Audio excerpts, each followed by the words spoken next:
Astaghfirullah Rabbal baraya. Astaghfirullah minal khataya.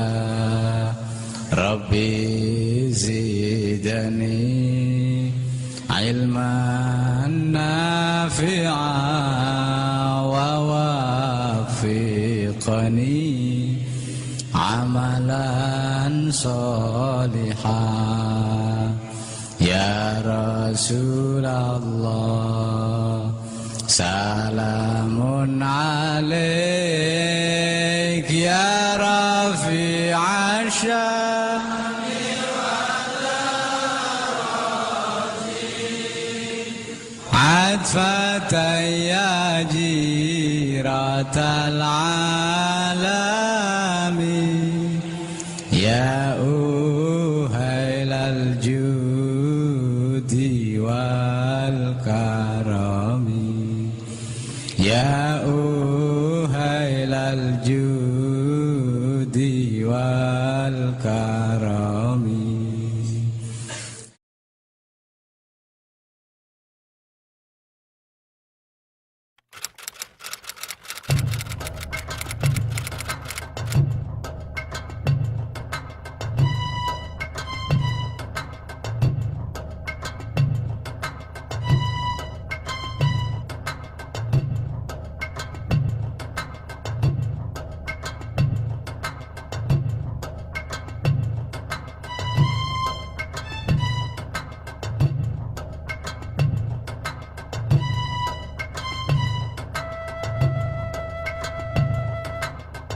Komite Hijaz itu dibentuk ketika Saudi Arabia, Raja Saud itu mengundang semua orang Islam di seluruh dunia akan mengadakan muktamar di Mekah.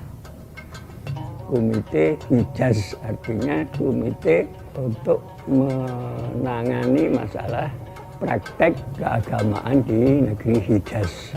Hijaz itu nama lain dari Mekah Madinah.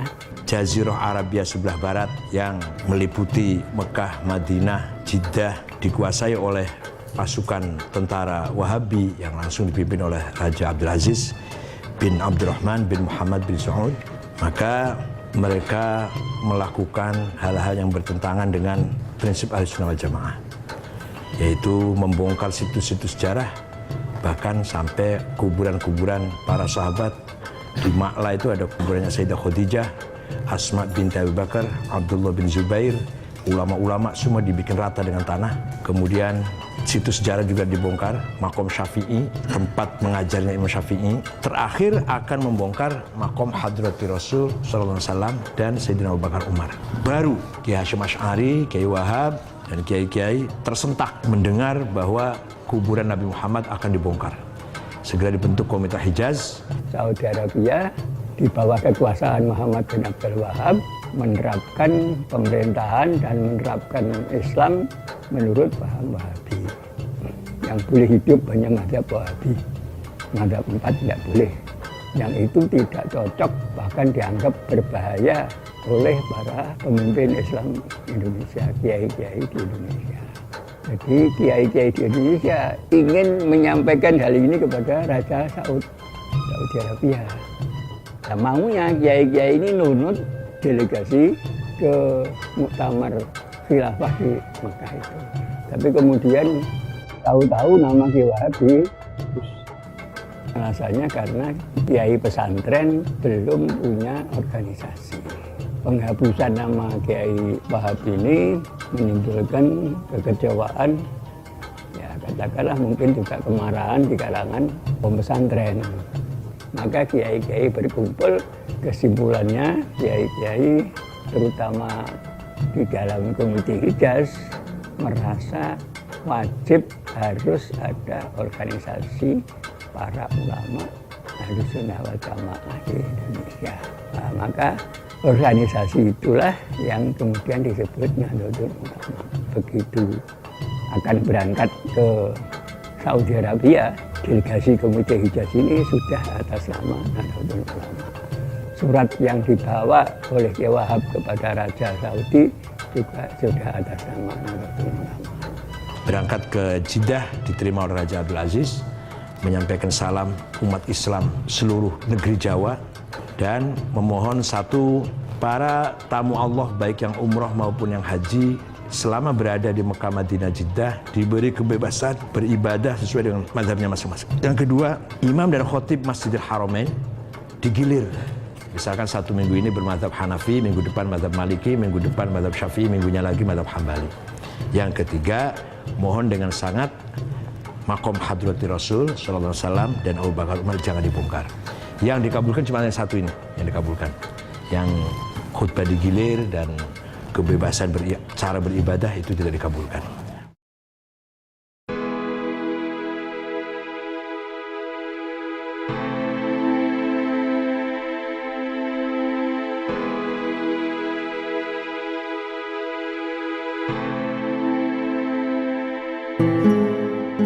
Kalau NU sebagai organisasi memang mulainya tahun 26 ya. Tapi NU sebagai komunitas saya pikir mulai jauh sebelum itu. Jadi penganjur Islam Ahli Sunnah wal Jamaah yang mendirikan pesantren-pesantren adalah mereka yang pertama kali mencerdaskan rakyat yang tinggal di Nusantara. Bahkan sesungguhnya kalau secara ilmu organisasi sudah lama umat pesantren ini siap membuat Nahdlatul Ulama. Nahdlatul Wathon itu salah satu organisasi yang dibentuk oleh Kiai Wahab dan teman-temannya sebelum NU lahir. Sebenarnya Kiai Wahab sebagai inspirator ingin mendirikan organisasi santri lah. Tahun 14 matur atau menyampaikan inspirasinya kepada Kiai Hashim belum diizinkan. Maka sebagai cikal bakalnya berilah taswirul afkar, mencari format berpikir yang pas untuk umat Islam Indonesia. Dan yang kedua, Nahdlatul Tujar, kebangkitan para pedagang santri. Kiai-kiai terutama Kiai Wahab itu mempersiapkan umat ini dalam hal ini menumbuhkan budaya organisasi. Karena itu tadi trauma, dihina, dilecehkan orang karena tidak punya organisasi. Lalu para pendiri NU itu berpikir, ini kalau ditanzim, ditata dalam suatu organisasi, alangkah lebih sangkil dan mangkusnya khidmah ini. Nah, Sayyidina Ali ngendika, yang batil saja bisa mengalahkan yang hak.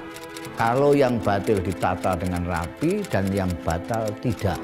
Maka lalu jamaah yang sama di mana-mana ini diwadahi jamiah yang namanya Nahdlatul Ulama.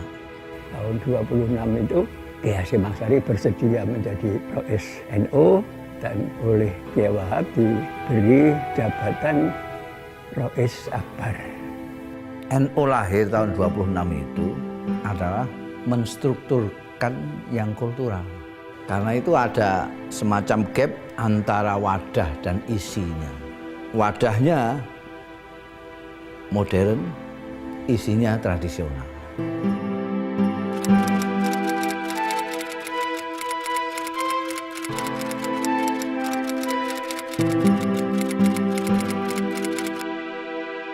Konon asasi itu bahasa Indonesianya anggaran dasar. Konon itu anggaran, undang-undang, asasi itu dasar. Kemudian biasanya anggaran dasar itu didahului oleh muqaddimah atau pendahuluan. Muqaddimah konon asasi itu pertama kali diucapkan oleh Hadratus Syekh Hasyim Asy'ari ketika akan membuat anggaran dasar. Dan pidato itulah yang kemudian menjadi muqaddimah Qonun Asasi. Jadi Qonun Asasi sebenarnya adalah patokan strategis untuk NU di mana melandingkan agama ke Indonesia. Kenapa NU harus punya anggaran dasar, punya Qonun Asasi? Karena kalau tidak punya Qonun Asasi, NU tidak akan punya hak badan hukum reh marsun. Ketika datang pengesahan dari pemerintah Belanda, Qonun Asasi itu juga dipidatokan lagi mukadimah itu oleh Mas Ari. Yang saya tangkap dari mukadimah Qonun Asasi itu pertama iman dan takwa, kedua persatuan di kalangan kaum muslimin, juga itu masalah kehidupan bermadhab. Oleh karena itu apapun yang terjadi, apa yang tercantum dalam mukadimah Qonun Asasi tidak bisa berubah. Muktamar kapan saja tidak bisa merubah mukadimah Qonun Asasi.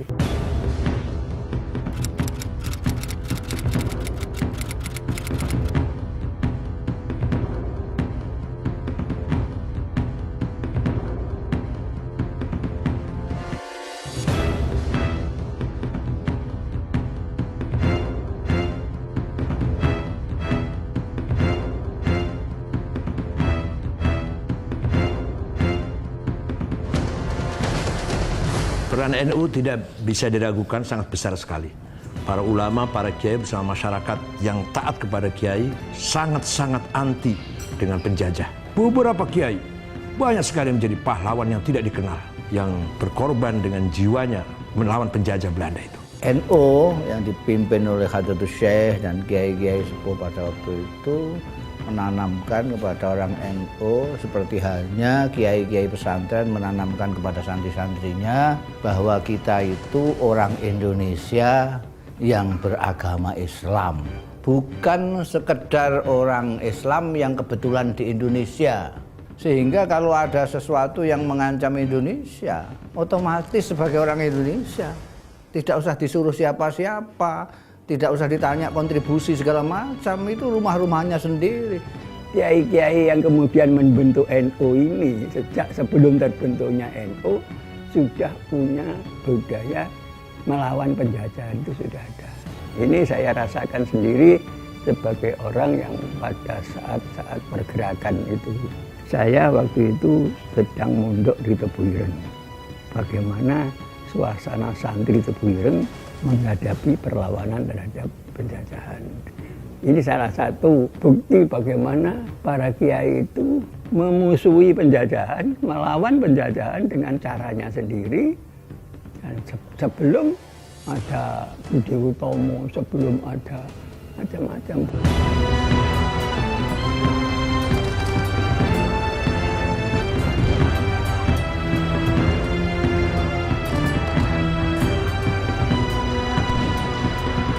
Karena saya kira itu tidak hanya sekedar penghormatan pada matahari, memakai rukuk segala macam itu sudah keterlaluan. Dan niatnya memang niat nyembah dewa matahari kan.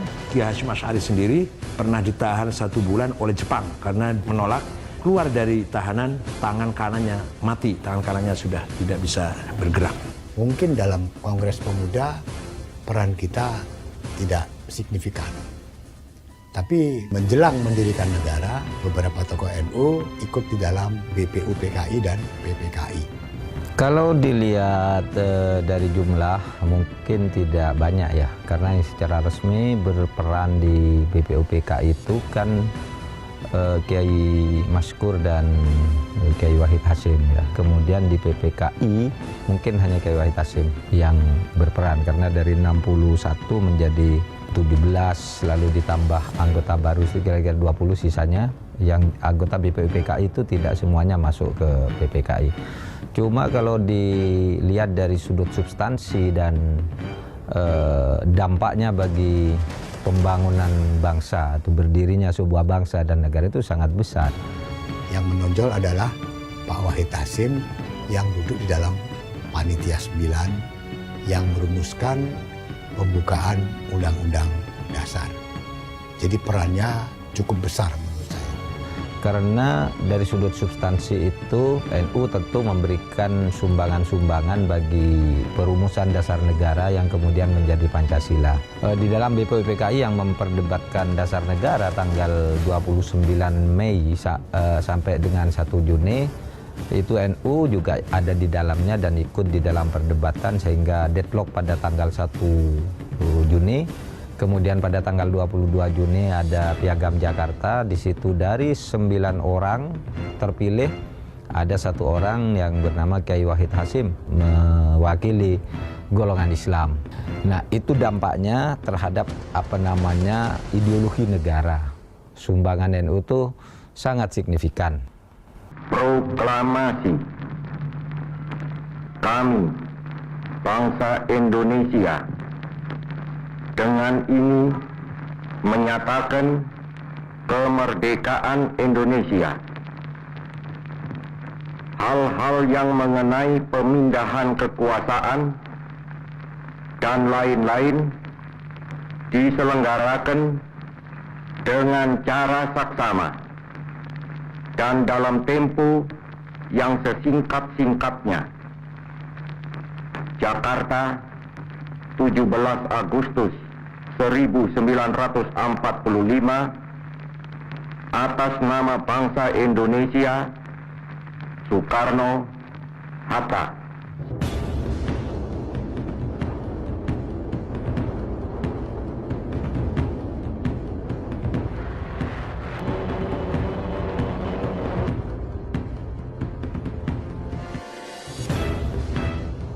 Tanggal 10 November 1945, ketika Nika datang menyerang Surabaya dipimpin oleh Jenderal Malabi, maka Bung Karno, Pak Hatta, Jenderal Sudirman mengirim utusan bertamu kepada Kiai Hasyim Asy'ari di Tebuireng, Jombang.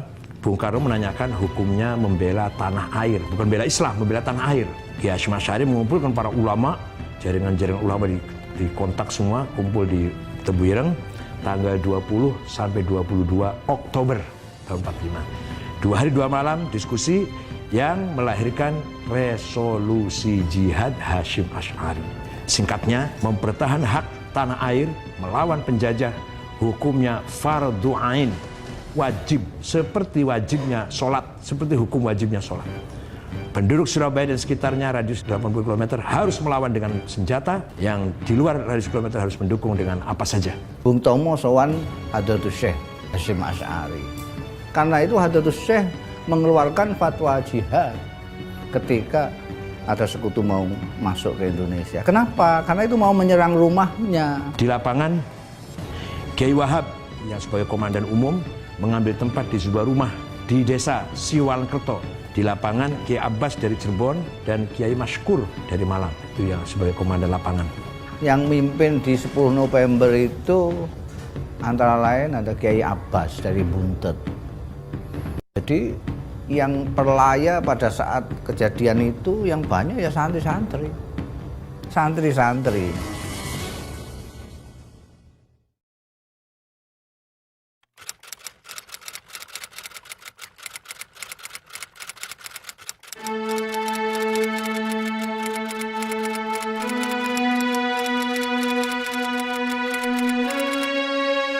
Kalau kita melihat Kiai Wahid Hasyim dari sudut itu, menurut saya ada 2 hal.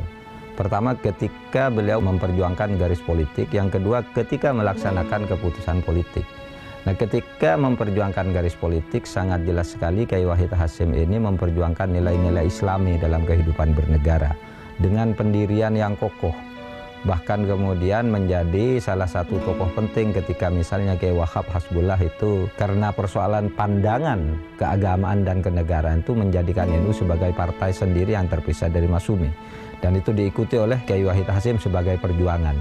Nah, tetapi ketika Kiai Wahid Hasyim ini kemudian menjadi pelaksana keputusan-keputusan politik dan duduk di pemerintahan, itu tampak jelas bahwa ini orang yang sangat pluralistis.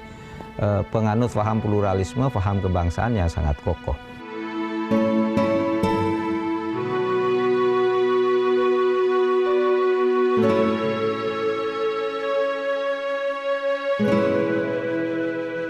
Fatayat dan Muslimat NU ini mempertahankan prinsip-prinsip Islami, cara berpakaian, cara menjaga keutuhan keluarga dengan akhlak yang mulia. Berdiri di Purwokerto, tanggal 29 Maret 1946. Pertama kali ketuanya yaitu namanya Ibu Mahmudah Mawardi. Fatayat didirikan pada tanggal 24 April tahun 50 di 3 kota pertama kali, Surabaya, Sidoarjo, Gresik. Pendirinya juga 3 orang, Ibu Murtasiyah dari Surabaya, Ibu Huzaimah Mansur dari Gresik, dan Ibu Aminah Mansur dari Sidoarjo. Kedua organisasi ini terbentuk untuk mewadahi kebutuhan perempuan-perempuan Nahdlatul Ulama akan sebuah wadah untuk berkegiatan maupun mengekspresikan keinginan mereka untuk aktif berpartisipasi dalam masyarakat. Kalau kita melihat dalam sejarahnya, baik Fatayat maupun Muslimat sebelum terbentuknya, sebelum terwadahi ya, itu tokoh-tokohnya sudah aktif dalam gerakan perjuangan kemerdekaan Indonesia. Baik secara langsung ikut angkat senjata maupun berperan di dapur umum, aktif untuk memastikan bahwa pejuang-pejuang kemerdekaan kita itu teropeni, terawat ya. Bahkan juga yang menjadi kurir-kurir untuk mengantar pesan-pesan rahasia antara para pejuang kemerdekaan. Jadi perannya luar biasa sekali.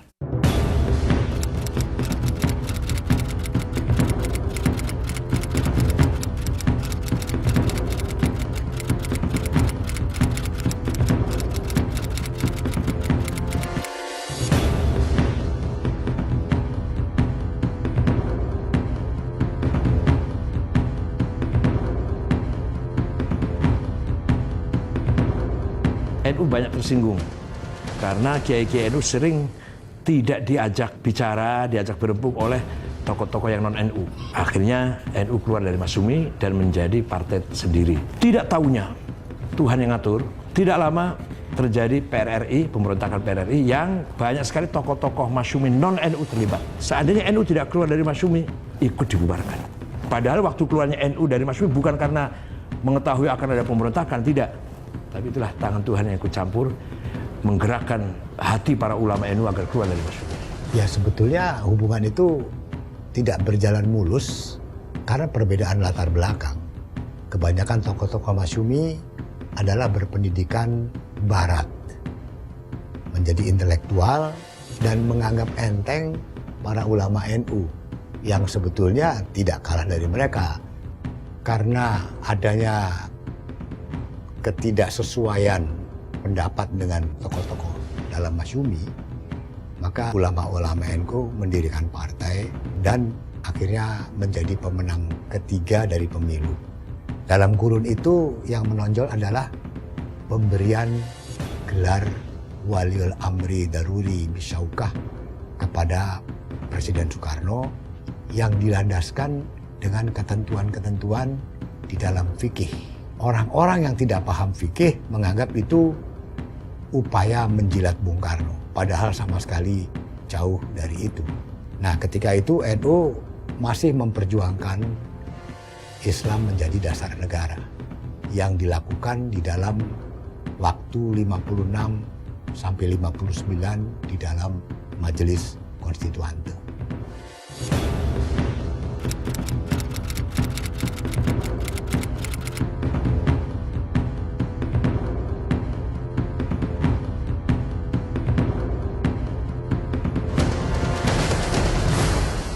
Sebetulnya masalah NU dengan PKI itu sudah jauh lebih awal ya.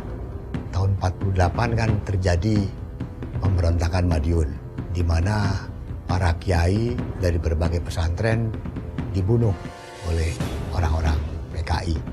Dan itu menjadi peristiwa yang membuat NU sangat waspada.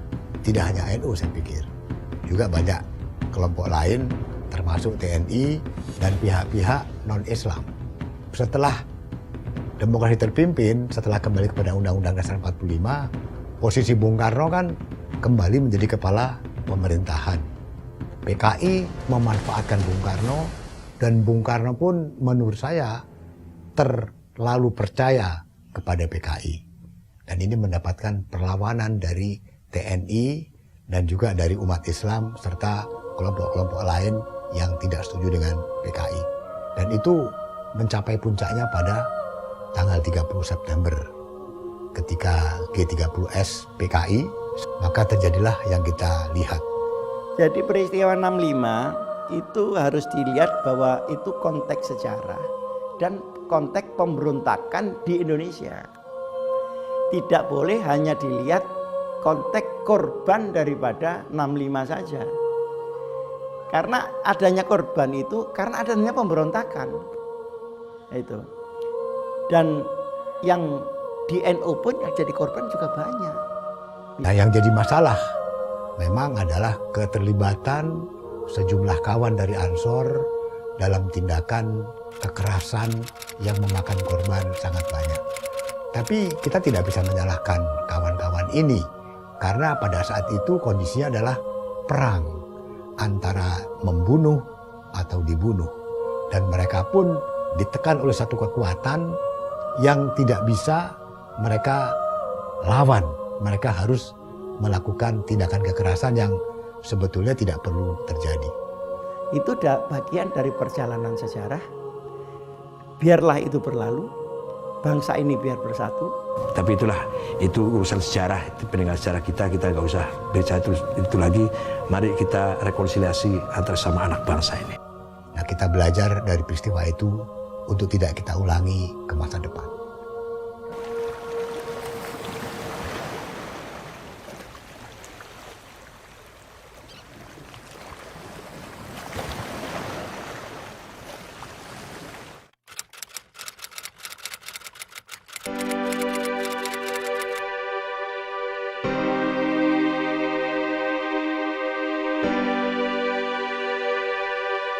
Ketika itu tokohnya yang terkenal Pak Subhan dengan Pak Syekhu ngotot ingin pemilu luber langsung bebas rahasia dengan keyakinan NU akan menang, minimal akan menunjukkan kekuatan NU lah.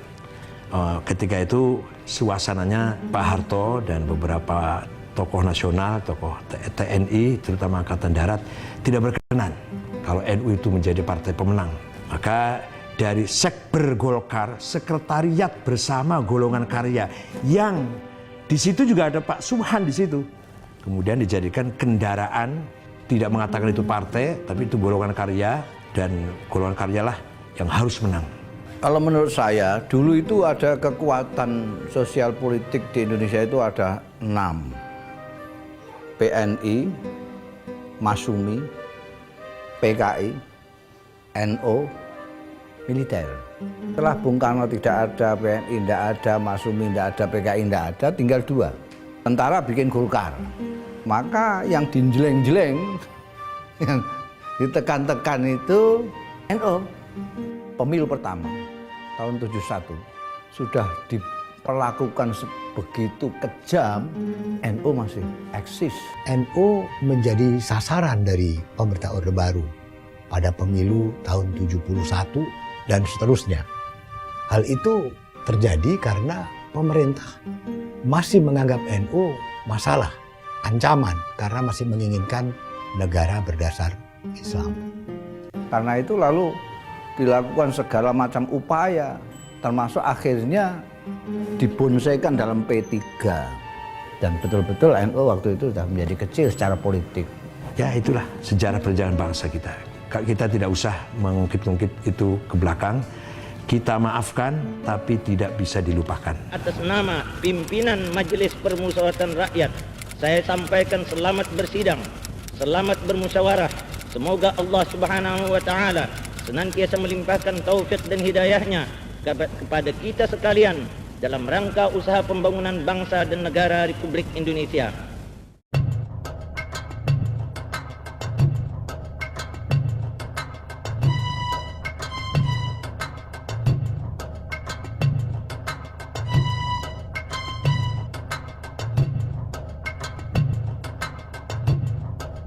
Zaman Orde Baru yang paling dilalimi oleh Orde Baru itu orang NU.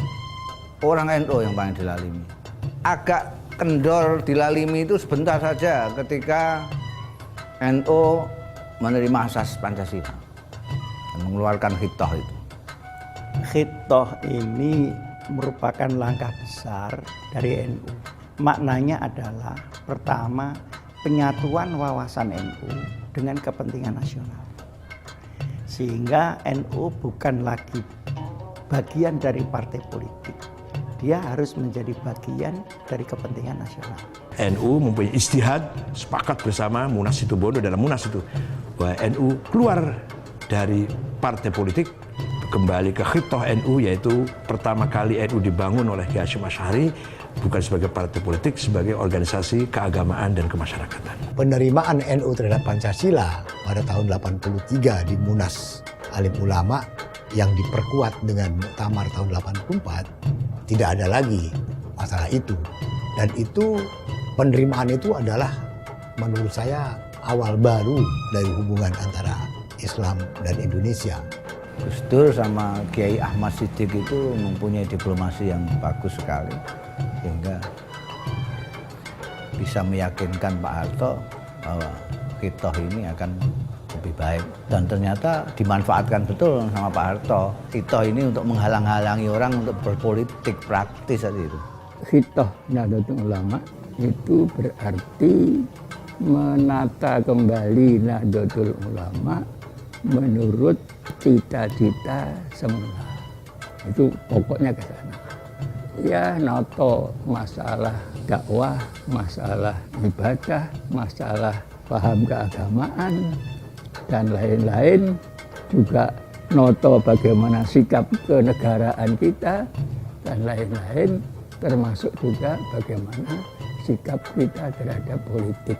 Khitoh Nahdlatul Ulama ini pada prinsipnya adalah menunjukkan ini loh, garapan-garapannya pendahulu-pendahulu kita dulu yang harus dilaksanakan secara baik, secara organisatoris, secara bagus. Karena Khitoh itu lahir pada zaman Indonesia sedang ribut berpolitik, ya. Banyak penafsir Khitoh yang berdasar atas kepentingan. Karena pada waktu itu momen politik, sehingga Khitoh sampai sekarang ini ada Rois Suriah yang mempunyai pikiran bahwa Khitoh itu karena politik. Dulu ada Majelis 24 yang terdiri dari kiai-kiai, dari tokoh-tokoh muda dan lain sebagainya yang mengadakan diskusi yang intens mengenai gimana NU ini kok jadi khidmahnya kepada umat kok tidak seperti dulu-dulu. Akhirnya Majelis 24 ini membentuk tim 7. Tim 7 yang diketuai oleh Gus Dur. Di dalam Khitoh itu disebutkan bahwa khidmah Nahdlatul Ulama bisa berhasil dengan baik tergantung kepada pimpinan, pengurus dan warga NU di dalam menjalankan Khitoh Nahdlatul Ulama ini. Kita ingatkan 94 Orde Baru melalui Kasat waktu itu ingin mencegah supaya Gus Dur tidak terpilih di dalam muktamar di Cipasung. Pak Harto itu tidak ingin NU dipimpin oleh orang NU, itu kan ya sudah keterlaluan. Di Cipasung itu tidak boleh orang NU milih tokohnya sendiri. Ya masukkan orang yang nggak jelas nasabnya di NU supaya mimpin NU. Upaya itu tidak berhasil. Di situ kita melihat bahwa kemandirian NU tetap terjaga karena kita juga utuh. Walaupun kita dipengaruhi orang lain, ditekan orang lain, tapi kita punya kemandirian.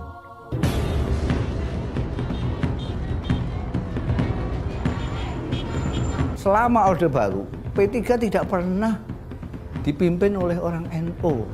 Padahal mayoritas P3 itu orang NU yang pada waktu pemilu 55 menjadi 3 besar setelah PNI dan Masyumi. Sedangkan MI yang ikut nunut itu selalu mimpin P3. Setelah Gus Dur menjadi ketua umum PBNU, karena kapasitas Gus Dur yang begitu hebat, maka akhirnya Gus Dur muncul sebagai tokoh utama dari masyarakat sipil Indonesia. NU pun menjadi kekuatan utama masyarakat sipil karena ada Gus Dur. Ketika pimpinannya itu Gus Dur, maka otomatis terutama anak-anak muda wawasannya menjadi sangat luas karena yang mimpin Gus Dur yang mempunyai wawasan luas. Jadi tergantung siapa yang mimpin. Kalau kita lihat kenapa orang begitu menghormati Gus Dur, karena ibadah-ibadah sosialnya itu keikhlasannya menurut saya tinggi. Sehingga Tuhan menggerakkan hati orang-orang itu untuk menghormati Gus Dur. Kalau pemimpin NU tidak ikhlas, NU tidak akan berhasil sampai kapanpun. Coba bayangkan orang seperti Gus Dur tuh belusuan ke pesantren-pesantren, bertemu rakyat, bertemu LSM gitu. Dan nunggu laporan-laporan dari orang di level yang langsung di bawahnya, tapi turun sendiri. Kiai Wahid Hasyim juga dulu begitu, Saifuddin Zuhri juga begitu kan. Itu ditunjukkan sikap seperti itu oleh Gus Dur tanpa tendensi yang bisa dinilai itu hanya untuk pencitraan. Gus Dur itu tidak peduli. ketika diberitahu misalnya, Gus jangan gitu, nanti Gus Dur malah dukungannya kurang. Tidak peduli dia, saya tidak butuh soal-soal begitu katanya. Mau didukung, mau tidak, terserah saja, saya tidak butuh percitraan apa. Pokoknya ini jalan. Maka terjadilah apa yang sudah kita lihat kan, bahwa Gus Dur menjadi ujung tombak dalam menghadapi Pak Harto dan pemerintah Orde Baru yang berujung kepada peristiwa reformasi. Tanpa peran Gus Dur, tanpa peran NU pada saat itu, tidak akan terjadi seperti yang kita lihat. Atau terjadi pun pasti mundur waktunya. Reformasi ini dimulai dari Ciganjur, di rumahnya Gus Dur, dihadiri oleh tokoh lain yaitu Pak Amin Rais, Ibu Megawati, dan Sri Sultan Hamengkubuwono. Itulah awal mula reformasi yang sebenarnya.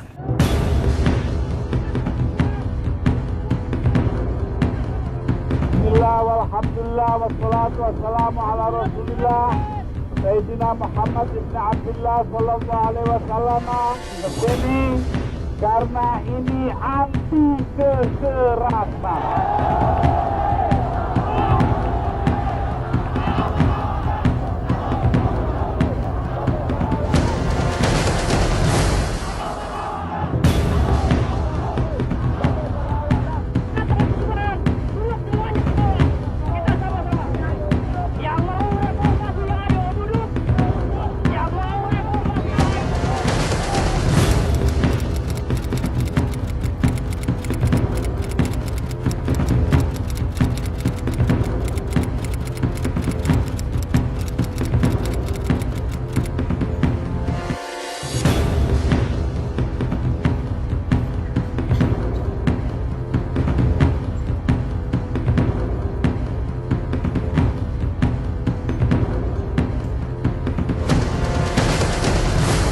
Saya memutuskan untuk menyatakan berhenti dari jabatan saya sebagai Presiden Republik Indonesia.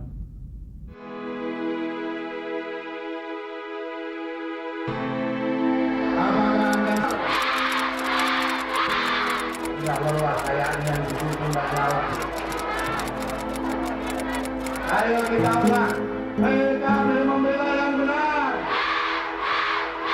Dibentuk PKB itu tanggal 23 Juli tahun 98, setahun sebelum pemilu. Jadi dadaan kemudian ikut pemilu. Yang mengajak saya Gus Dur. Nah, pertama kali yang saya tanyakan, loh Gus Dur kan menghitohkan NU, kok sekarang bikin partai? Apa tidak kontradiksi? Maka penjelasannya begini, yang kita hitohkan itu adalah NU sebagai jamaah dan jami'iyah. Ini harus menempati posisi hitoh yang hubungannya itu bukan NU partai tapi NU bangsa. Tetapi sistem nanti di reformasi ini akan bertumpu kepada partai politik. Nah, kalau NU tidak mempunyai partai politik, maka aspirasinya tidak akan disalurkan berikut mindset politik kebangsaannya. Nah, terus bagaimana hubungannya dengan hitoh? Kita bisa.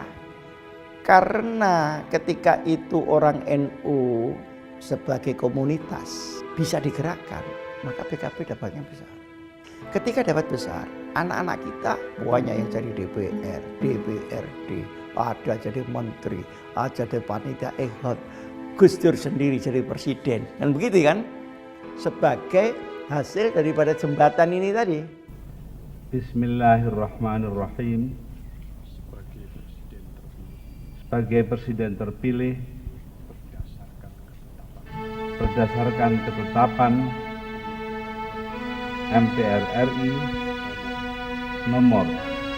Bagi NU secara formal prestis ya, saya kira itu sangat penting karena kemudian itu tadi ternyata orang NU itu bisa menjadi presiden yang dikehendaki oleh rakyat. Itu satu, bagi NU secara formal prestisius. Tapi secara material NU tidak dapat apa-apa sebenarnya kalau mau menghitung material.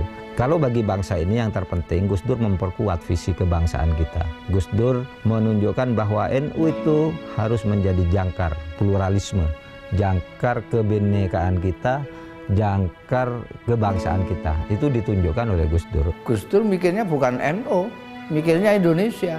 Dia bersakit-sakit diterima asal untuk Indonesia. Sekarang ini persoalan kita politik sudah sangat transaksional. Pokoknya Anda ingin dapat ini harus melakukan ini. Itu beda dengan yang dilakukan Gus Dur dulu. Dulu Gus Dur ditawari, Gus Dur mau selamat asalkan melakukan ini. Tapi Gus Dur tolak. Tidak, kata Gus Dur. Demokrasi itu bukan pasar. Demokrasi itu bukan bertukar-menukar begitu. Saya sering ceritakan kan Gus Dur ketika mau jatuh, itu sudah ditawari, Gus Dur Anda tidak akan jatuh asal mau mengganti menteri. Kan gampang, seorang presiden ingin selamat, sudahlah ganti menteri, dia memang bisa mengganti. Tapi Gus Dur bilang, tidak, demokrasi itu bukan pasar. Oleh karena demokrasi bukan pasar, kalau minta saya sebagai presiden mengganti menteri atas perintah partai politik, maka saya melanggar konstitusi, maka saya lebih baik tunduk kepada konstitusi, kata Gus Dur. Tidak apa-apa saya jatuh, dan itu yang terjadi. Gus Dur, you are still our president.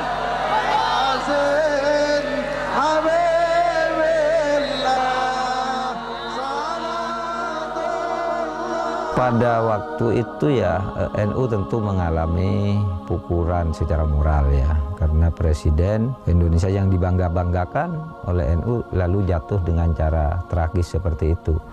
Tetapi orang NU juga harus bangga ketika Gus Dur itu ternyata memberi contoh bahwa negara yang begitu besar dengan presiden yang begitu banyak dukungan dijatuhkan di dalam sebuah proses politik tetapi tanpa korban darah sedikit pun. Anda tahu jatuhnya Pak Harto misalnya itu makan korban Semanggi, makan orang-orang diculik yang hilang 14 orang sampai sekarang tidak ketemu. Bung Karno jatuh juga itu lebih parah lagi, mengorbankan darah manusia begitu banyak, konflik PKI dengan rakyat dengan angkatan darat itu kan lalu ratusan ribu orang meninggal menjadi korban sampai kemudian menjatuhkan Bung Karno. Zaman Gus Dur coba Anda lihat, tidak ada satupun orang meninggal ketika Gus Dur jatuh. Karena apa? Karena Gus Dur sendiri sudah menyatakan tidak masuk akal kalau hanya mempertahankan kekuasaan itu harus mengorbankan nyawa seseorang. Sehingga Gus Dur pada waktu itu bahkan sebelum jatuh sudah mengutus saya ke berbagai tempat di Jawa Timur dan Jawa Tengah yang punya kantong-kantong pendukung fanatik. Saya datangi kiai di sana. Saya datangi tokoh-tokoh di sana untuk memberi pesan Gus Dur, tidak usah merencanakan membela Gus Dur ke Jakarta. Pada waktu itu kan sudah siap pasukan berani mati kan, dari Jawa Timur, dari Jawa Tengah udah datang ke Jakarta. Nah kalau Gus Dur mau, ya dibiarin aja gitu kan pasti terjadi pertumpahan darah. Mungkin orang berhasil saja menjatuhkan Gus Dur, tapi dengan cara yang berat. Kalau Gus Dur mau melawan pada waktu itu.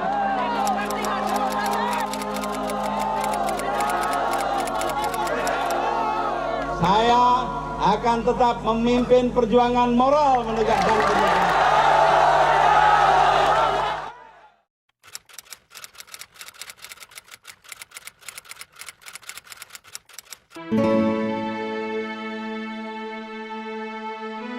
ICIS itu singkatan dari International Conference of Islamic Scholars. Kalau di bahasa Arabkan itu Al-Mu'tamarud Duwali lil Ulama wal Mustaqqafin al-Muslimin. Saya bentuk tahun 2003. Ketika itu masih panas-panasnya serangan-serangan barat terhadap Islam. Sehubungan dengan perang terhadap terorisme yang dimulai semenjak 9/11. Jadi tanggal 11 September yang menjadi misinya dua. Pertama, Islam yang rahmatan lil alamin. Maksudnya untuk mengembalikan citra Islam tidak seburuk yang orang barat menyangka. Satu, dikembalikan kepada Islam yang sesungguhnya. Yang kedua, kita membawakan Pancasila sebagai cara orang Islam dan lintas agama di Indonesia untuk bernegara, tidak merugikan agama, sekalipun bukan negara agama. ICIS sama sekali tidak mengadopsi pikiran dunia manapun kecuali moderasi model Nahdlatul Ulama. Dan ternyata oleh dunia itu diterima. Mengapa konflik itu terjadi? Nah, ternyata konflik itu terjadi berbagai macam sebab.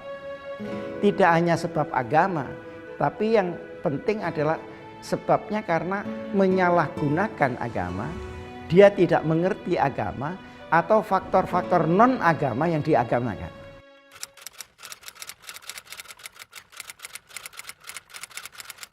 Ada seorang pemimpin pergerakan nasional Indonesia, adalah Dr. Sutomo, yang ikut mendirikan Budi Utomo. Beliau mengatakan pesantren adalah konservatorium patriotisme dan nasionalisme Indonesia. Andai kata tidak ada pesantren, andai kata tokoh-tokoh Indonesia hanya mendapatkan pendidikan barat, kiranya sulit mengajak mereka untuk memperjuangkan kemerdekaan Indonesia. Semangat memperjuangkan Indonesia itu sangat didukung oleh pesantren-pesantren.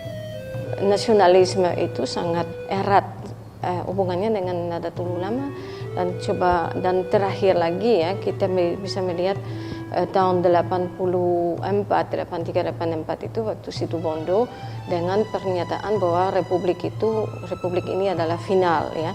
Jadi itu satu pengakuan bentuk final dari republik.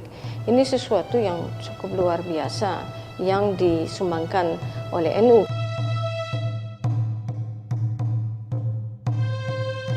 Orang NU itu orang Indonesia yang beragama Islam. Bukan orang Islam yang kebetulan di Indonesia. Orang NU itu bukan turis, tapi dia tuan rumah. Sehingga dia tahu di Indonesia ini isinya apa saja. Isinya Bhinneka Tunggal Ika. Isinya macam-macam, beragam orang. Islam yang majemuk ini diberi warna-warna Islam yang penuh kesejukan, penuh persaudaraan, sehingga konsep kebangsaan kita itu lalu mudah difahami dari pandangan NU, kemudian juga dikristalisasikan di dalam ideologi negara dan konstitusi yang penegakannya juga kemudian bisa dipaksakan oleh negara sebagai satu faham kenegaraan gitu. Kalau dalam konteks agama dengan negara, tadi sudah kita menerima Pancasila, dan NU juga menjadi pelopor dari masuknya sejumlah aspirasi umat Islam. Dan sekali lagi kita tidak bisa menafikan peran Gus Dur untuk meletakkan dasar-dasar adanya demokrasi di Indonesia yang berujung kepada reformasi. Gus Dur itu punya andil besar sekali dalam keterbukaan pemikiran orang-orang NU muda. Dia memberi satu kepercayaan diri dan juga perlindungan kepada pembaruan di dalam NU. Ya, Gus Dur itu selalu memikirkan bahwa yang bisa mengkontribusi sesuatu justru itu adalah orang-orang keluaran pesantren.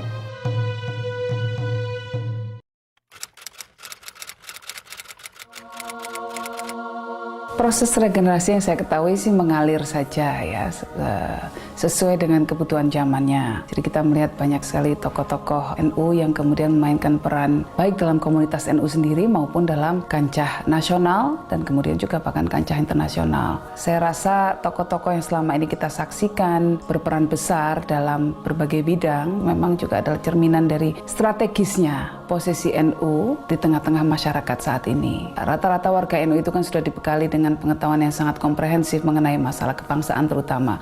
Jadi pemahamannya biasanya sangat komprehensif. Ketika kemudian bangsa ini membutuhkan sumbangsi dari mereka, siap mereka untuk mengisi ruang-ruang di kancah publik. Kita harapkan regenerasi ini lancar dengan baik sehingga NU akan selalu eksis sampai ila yaumil qiyamah insyaallah. Kita sudah berusaha ada pengkaderan, di samping pesantren juga itu tempat pengkaderan yang paling efektif.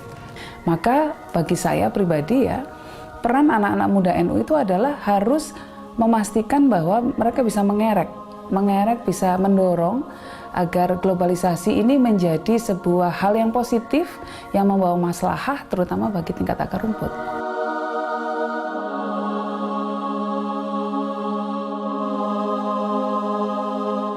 Ya sebenarnya nilai yang dibawa oleh NU banyak ya. Tapi kalau ditanyakan secara singkat saya kira ya bahwa yang terpenting mungkin adalah kemampuan untuk adaptasi pada konteks lokal, kepada kebudayaan lokal ya. Warga NU selain harus berbangga juga harus menjaga warisan ini sebagai warisan para tokoh-tokoh NU juga. ya, sehingga Indonesia akan tetap menjadi satu bangsa yang kuat dalam ikatan kebinekaan, dalam ikatan pluralisme yang sekarang ini menjadi sangat relevan untuk selalu dikampanyekan lagi.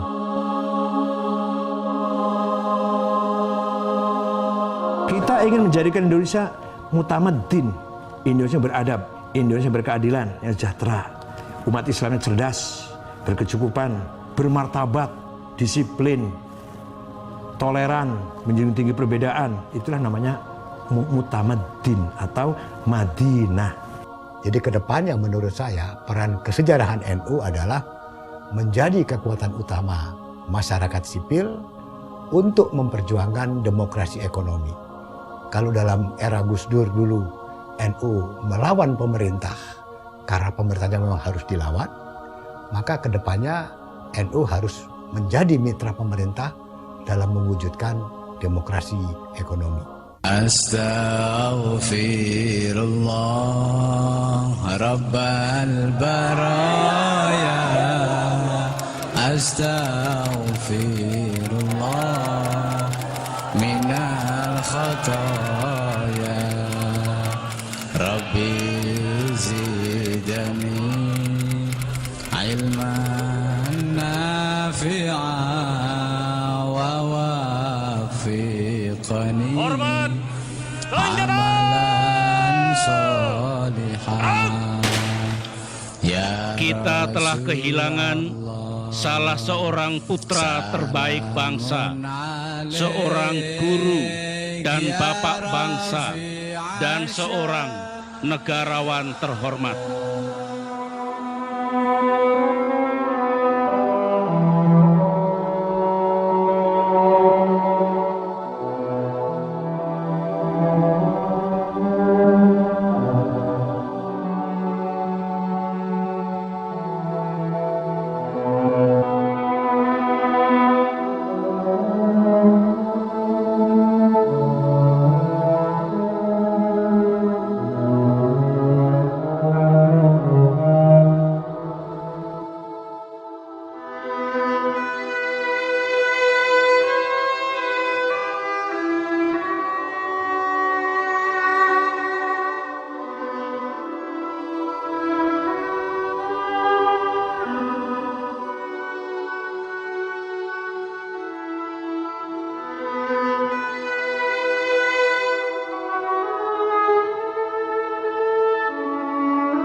Ilailas tulil firdausi Allah, pala aqwa ala naril jahimi,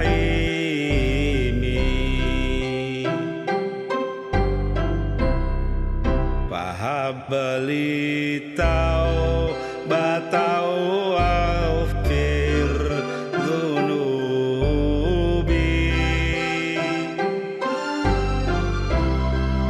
wa innaka ghafiru